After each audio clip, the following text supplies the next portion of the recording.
बड़ी खबर राज्यसभा चुनावों से है, जहां बड़ा उलटफेर हुआ है क्योंकि हरियाणा में सुभाष चंद्रा जीत गए हैं, जो कि बीजेपी समर्थित निर्दलीय उम्मीदवार थे और उनकी सीट फंसी हुई थी क्योंकि जरूरी नंबर्स नहीं थे, 31 वोट चाहिए। लेकिन अब यह जानकारी मिल रही है, जी मीडिया के मालिक सुभाष चंद्रा जीते हैं, लेकिन गलती की वजह से, कांग्रेस के विधायकों की गलती की वजह से, गलती ये कि उन्होंने कुछ गलत अपने पेन का इस्तेमाल किया और तकनीकी कारणों की वजह से उनका वोट खारिज हुआ।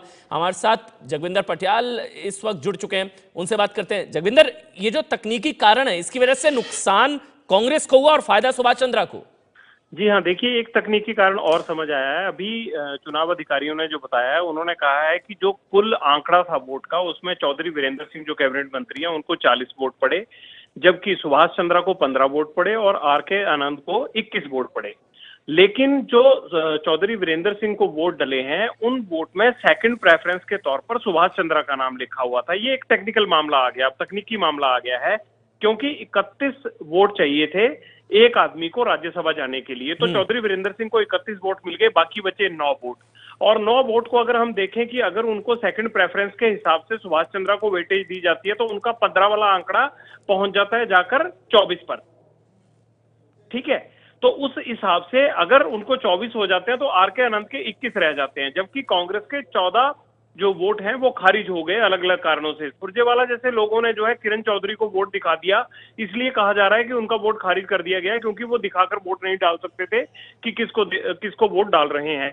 इसी तरह से किसी का पेन का मसला है, तो 14 वोट खारिज होने के बाद आर.के. आनंद का जो आंकड़ा है वो कम रह गया और सेकंड प्रेफरेंस में चौधरी वीरेंद्र सिंह वाले वोटों में 9 वोट सुभाष चंद्रा को मिलने की वजह से उनका आंकड़ा उनसे बढ़ गया। तो ये तकनीकी तौर पर और अपनी गलतियों की वजह से सुभाष चंद्रा इस सीट पर कब्जा करने में कामयाब रहे। हालांकि उन्हें सुबह खुद उम्मीद नहीं लग रही थी कि ऐसा होगा और 3 से 4 घंटे तक इसकी काउंटिंग रुकी रही और उसमें अलग अलग तर्क किए गए, 16 ऑब्जेक्शन उठाए गए थे। इसलिए कांग्रेस अब इसमें शक की बू बता रही है कि इसमें शक की बू आ रही है इस पूरे चुनाव में। शुक्रिया आपका जगविंदर। हमारे साथ आशीष कुमार सिंह भी जुड़ चुके हैं। आशीष, क्या कोई बगावत की भी खबर आ रही है कांग्रेस में, जिस तरह से वोटिंग हुई है और वोट खारिज हुए कांग्रेस के? देखिए, बगावत तो बिल्कुल स्पष्ट दिख रहा है अमन, क्योंकि जब कल पार्टी ने बैठक की थी दिल्ली में विधायकों को बुला करके और ये तय किया था कि वोट आर.के. आनंद के पक्ष में जाएगा, बाद 13 विधायकों का जो कि हुडा कैंप के हैं, जो कि हुडा समर्थक हैं, और कल भी जब बैठक हुई थी अमन, तो उस बैठक के पैरेलल पहले कम से कम 20-25 मिनट भूपिंदर सिंह हुडा के विधायकों की बैठक हुई। उसके बाद वो इस बैठक में कांग्रेस मुख्यालय पर पहुंचे, जहां पर ये बैठक पहले से वहां से पहले से मौजूद थे। और आज स्पष्ट तौर पर ये साफ है कि ये हुडा कैंप की तरफ से, हम कह सकते हैं हुडा और उनके समर्थकों की तरफ से पार्टी के फैसला था, जो पार्टी के आला कमान का निर्णय था, उसके खिलाफ बगावत ही है। और जैसे अंग्रेजी में कहते हैं कि एग ऑन द फेस है कांग्रेस पार्टी के। और मुझे लगता है कि अब इस पे कोई निर्णायक कार्रवाई भी की जा सकती है पार्टी की तरफ से, क्योंकि खुल करके एक तरह से हम कह सकते हैं कि पार्टी के फैसले का विरोध किया गया है। लेकिन आशीष, ये कहा जा रहा है, जगविंदर बता रहे हैं कि कुछ तकनीकी कारणों की वजह से, गलतियों की वजह से वोट खारिज हुए हैं। आप कह रहे हैं जानबूझकर ये सब कुछ हुआ?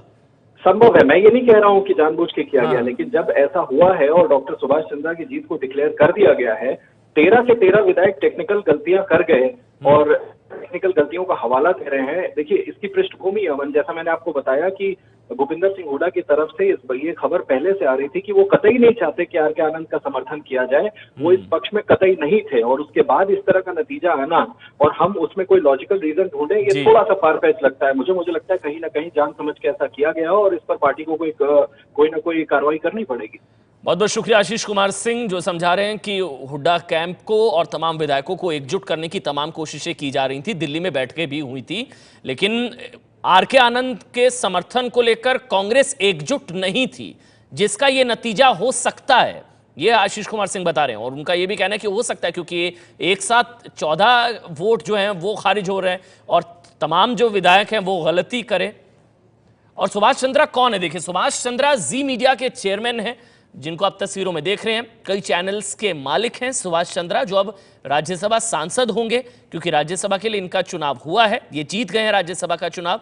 सुभाष चंद्रा हरियाणा के ही रहने वाले हैं, बीजेपी ने समर्थन दिया था और सुभाष चंद्रा जी मीडिया के चेयरमैन हैं। बीजेपी समर्थित निर्दलीय उम्मीदवार सुभाष चंद्रा, जो कि तकनीकी गलतियों, तकनीकी कारणों की वजह से राज्यसभा का चुनाव जीत गए हैं। 14 वोट खारिज हुए। आपको बता दें 31 वोट चाहिए थे एक कैंडिडेट को जिताने के लिए। कांग्रेस के पास 17 थे, इंडियन नेशनल लोकदल के पास 17 थे और बीजेपी की वहां पर सरकार, मनोहर लाल खट्टर वहां पर मुख्यमंत्री। लेकिन यहां पर एक सीट निश्चित थी, चौधरी बीरेंद्र सिंह का जीतना तो तय था, लेकिन जो निर्दलीय उम्मीदवार, जो बीजेपी के समर्थित उम्मीदवार थे सुभाष चंद्रा, उनकी सीट फंसी हुई थी। लेकिन यहां पर अब वो आगे निकलते नजर आ रहे हैं आर के आनंद से।